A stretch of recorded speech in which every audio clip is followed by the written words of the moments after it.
Greetings, everyone, and welcome.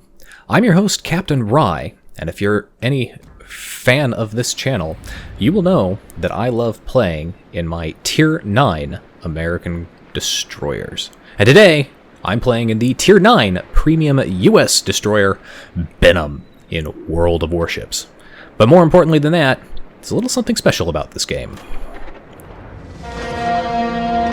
Action stations. Specifically, that I have unlocked the Commander Jingles captain in World of Warships and have switched over in the settings the voice from National, which I normally like to play with, over to the Jingles dialogue. So I can listen to Jingles on any of my battles in any of my ships.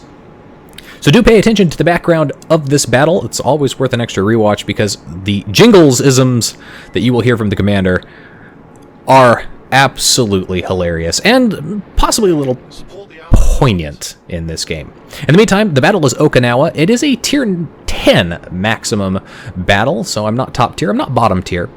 And I am one of two destroyers on my team. I'm actually the bottom tier destroyer on my team. I'm on it. And I've decided, since I've spawned closest to the A cap point, I'm going to head to the A cap point. Of course, one of the advantages to the Benham, and one of the reasons why, as it turns out, I love this destroyer so much, is because of its torpedoes. And now, if you're not familiar, as I've run into a couple of players in battle who are not familiar with the Benham does not get a torpedo reload booster like the Japanese, but it does have two launchers on each side for a total of 8 torpedoes per side, 16 maximum, and the reload rate is 65 seconds, which basically means I can fire off a set, turn, fire off a set, turn around, and I'm just about ready to fire off yet another set. Now, enemy Edinburgh has pushed into the A cap point here. He is preventing me from continuing to cap, but you'll notice he was sitting out in the open. Took him a long time to pop his smoke screen. That's going to be good for me because it means he's probably not going to pop his hydroacoustic right away. And even if he does, it doesn't really matter since he's not going to be able to reverse quickly enough to avoid that torpedo. All the rest of my torpedoes miss, but it doesn't really matter at this point because, as I mentioned, it's the Benham. The torpedo reload rate is incredibly quick. Since I started with torpedoes on this side, these torpedoes are now once again ready, and so I'm going to fire them off into that smoke screen. In the meantime, the torpedoes on my other side are just about to come up. Decide to pop my speed boost. Engine boost activated. So that I can go ahead and change directions quickly enough.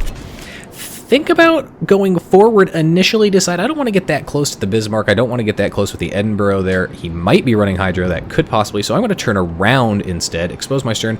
Yeah, I'm probably going to end up leaving the A cap point, but I don't really care at this point, just as long as I stay out of range of the hydroacoustic capabilities of both the Bismarck and that Edinburgh. In the meantime, fire off the other set of torpedoes.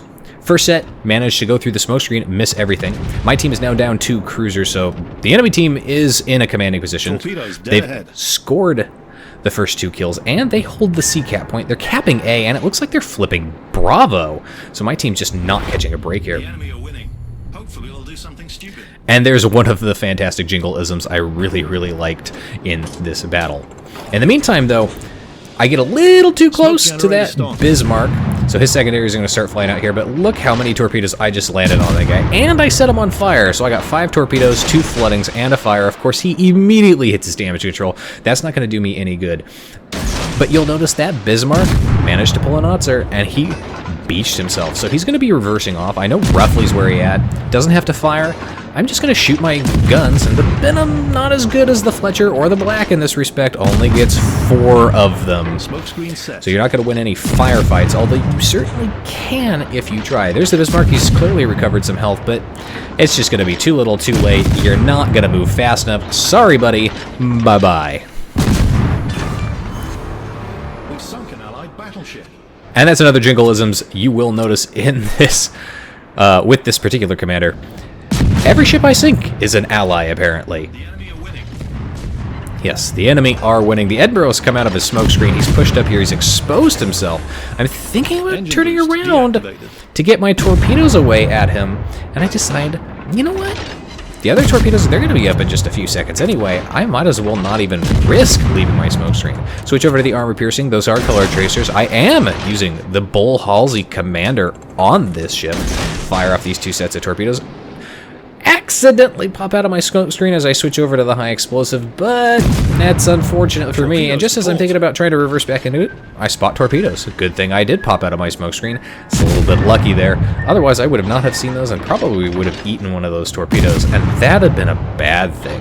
Edinburgh, of course, he's going to start firing at me, and he's going to do a little bit of damage, but now he's engaged in heavy maneuvering. In the meantime, pay attention to the situation. My team is down 5 ships. My team is down to 80 points.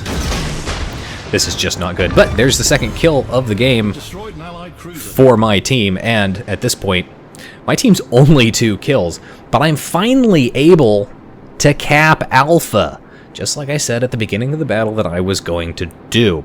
The only other enemy up at this end of the map at this point is the Soviet battleship there, so hopefully, and I say that with a grain of salt, my team back there, including the battleship and the 2 cruisers, can deal with that guy. In the meantime, the enemy team is still pushing Bravo. They still have the Charlie Cat points, so they're gaining points. And really, realistically, the only reason we're not out of this game at this point is because I have managed to kill 2 enemy ships. We've just lost another ship, so now we are down 6.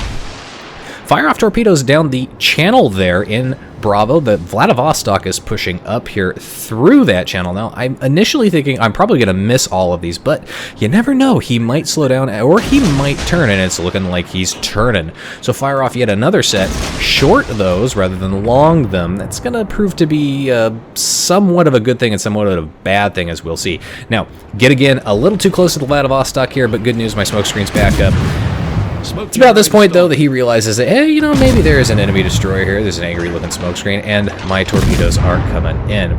Do hit him for several torpedoes. There's 3 torpedoes and 2 more floodings. Leave him on precariously low health. He's going to dodge that one there, but am I going to hit him right there on the nose? Yes, I do. So there's my 3rd kill in the game. But my team finally picking it up. They have also managed to pull 2 kills as well. So we've actually managed to equal the ship situation minus a destroyer. But that's okay. I am in a Tier 9 American destroyer with a lot of torpedoes. I count for at least 3 destroyers at this point. Partly because it's a Tier 9 US destroyer. That counts for double. And I've got enough torpedoes that it's like having a 3rd destroyer anyway. So fire off 1 set down that channel towards that Smolensk, and fire off the 2nd down the headland of that island, where the entirety of the enemy team seems to be focused on pushing. So as I get turned around here, back into my smoke screen, I'm looking at the Montana, and the Montana's looking like he's starting to reverse back behind there, so I'm gonna fire those. Hopefully I'll be able to clip his bow with a couple of those, because of how long it takes to fire these off. The advantage here is that he pops his damage control and I flood him. The 2nd set will show up about the time his damage control ends, and I can cause flooding again. Smolensk gets me with his hydroacoustic, causes a lot of damage there. I try to run away. Do manage to avoid taking too much damage, but that Smolensk is going to be a bit of a problem. Again, though, good news. Look at this. Set of torpedoes up again, so I'm going to fire off down this channel as I disappear behind this island.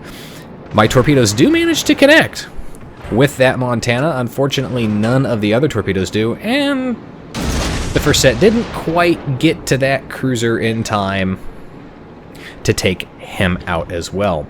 The Bull Halsey Commander does have an advantage that if you do get a double strike, Concentrate fire on the enemy you warship. do get some perks. But you also get perks if you get Confederate.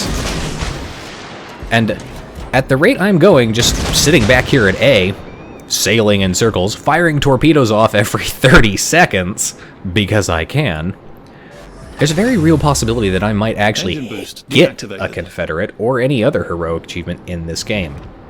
Now, the enemy team has managed to kill yet another ship. I do connect a torpedo on somebody. It's not the Z-52 as he pops up there, so that must be the Smolensk in B. The enemy team still holding the B cap point here. This is really annoying because they are gaining points at double the rate. However, the Smolensk is spotted, so hopefully we can take him out. I'm not too worried about him at this point. I am more concerned about that Montana, so I'm going to fire off yet more torpedoes at this Montana. There's my high caliber. I actually managed to connect 2 torpedoes on the Smolensk to kill him, so there's my 4th kill. Now this Montana, he's going to commit. Because he's on this side of the island, he knows there's a destroyer up here. I've been sending torpedoes his direction this entire time. I've actually managed to cause flooding on him at this point. So I'm hoping I can get some more fat torpedo hits on him, preferably before that Z-52 or the other destroyer, wherever it may be, decides to come up and cause some problems. Pop my smoke screen here. Don't quite get inside of it before I open fire, but that's alright. 5.9 kilometer detection range anyway. I was going to be detected in a matter of seconds. Luckily for me, that Montana's more focused on firing and other things, so I'm just going to sit here. I'm going to try and farm some damage, maybe set some fires. These are American 127s, so they don't set a lot of fires. And with only 4 of them, you don't quite have the same damage output that you do on something like the Fletcher or the Black, which is a little bit disappointing. There's a fire. Happy to have that. Torpedoes reloaded on one side, but before I can get my ship turned around, they take out the Montana. This is kind of disappointing because I'm sitting at 240,000 damage done and 4 kills. The enemy team's down to 2 cruisers and 2 destroyers. Now, I'm not confident about this. One of the destroyers is the Tier 9 Yugamo. He has not been spotted this entire game. He could be anywhere. Might be able to win a fight with him, might not. Having that 1 fewer gun and kind of a low health pool on this Tier 9 destroyer is a factor. The other one is the Tier 10, and I really don't want to run into the Z-52 unsupported, but according to the team in the chat, the Z-52 is in the B cap point, and he's just off to the port side of this island. In fact, he's pinging it, so I'm going to go. I've got torpedoes available. Hopefully, if I can't kill him outright, if he's got too much health, and if I'm unsupported, I can at least torpedo him and make it easy for my friendly teammates. The Kremlin, however, he knows I'm committed, so he's popping up. There's the Z-52. He's got about half his health. He pops his smoke screen and his hydro. All that's really going to do is tell him, hey, I've got torpedoes on the water. Unfortunately for him, I'm too close to him, so he's proximity detected just by the nature of me firing at him. So him with his hydro, not going to do much. There's my Confederate award. You missed the fireworks because I was zoomed in there. He doesn't have a lot of health left. He kind of misplayed that seriously by turning the way he did. He was only able to shoot me with 1 gun, and plus my maneuvering there effectively made it impossible for him to get more than 1 shot, so I was able to finish him off. There was my Kraken Unleash and my Confederate award to go in that game. Now my team is 5 against 3. Still 1 enemy destroyer left, and you'll notice something. All the cruisers are well outside of my own visual detection range, let alone my gun range, but I was detected, so I am concerned that that Yugamo is lurking around here somewhere. And it is a major concern to me, because now that I've taken on that Z-52, the Yugamo might not have the best guns in the world, but if he uses his guns, oh boy, that could be a big problem. In the meantime, though, I'm not going to go try to hunt down a stealthier destroyer than me. I'm going to go and see what I can do about killing more ships and adding to my damage, because my maximum ever damage in a game in the Yu Yang is 250,000. And if you look at my damage score, 248,957, I'm very close to getting my max damage. And I would very much like to break that in a Tier 9 US destroyer. Unfortunately for me, the only cruiser that is sailing towards me is fairly low health. He's out in the open, and Alaska and a Kremlin are both shooting at him. So I'm not actually going to get to him before they take him out, which is rather unfortunate and disappointing. On the plus side now, my team holds all 3 of the caps. We're way up on points. It's 5 5 ships versus 2, and if you pay attention to the chat, you'll learn very quickly that it's not actually 5 ships versus 2, it's 5 ships versus 1. Because, and it's not very sportsmanlike, but the Hindenburg on the enemy team is complaining about the AFK Yugamo that the Kremlin has now gotten close enough to proximity to spot. And the Kremlin, he's going to take full advantage of that, and he's going to royally wreck that Yugamo. Unfortunately, again, before I can get around the corner and take care of it. Hindenburg, in the meantime, he's kiting around in the Mac. There's a slim chance we may actually win this. He's all alone, but he gets taken out as well, and there is the end of the game. Look at that. 1.7 million credits in that battle. 5 enemy kills. Confederate, Kraken Unleash, and High Caliber. More importantly, top of the team for XP earned here at 3,100 base XP. The next nearest guy, 2,100 base XP. Funnily enough, though, if you look at that, all 5 of the remaining ships on my team are also the only 5 to get kills. Anyway, I hope you enjoyed that video, and I hope you enjoyed the Jingles commander in the background. I hope I didn't talk over too much of the funny Jinglesisms that were in that game. And as always, I'll see you guys next time. This is Captain Rye, signing off.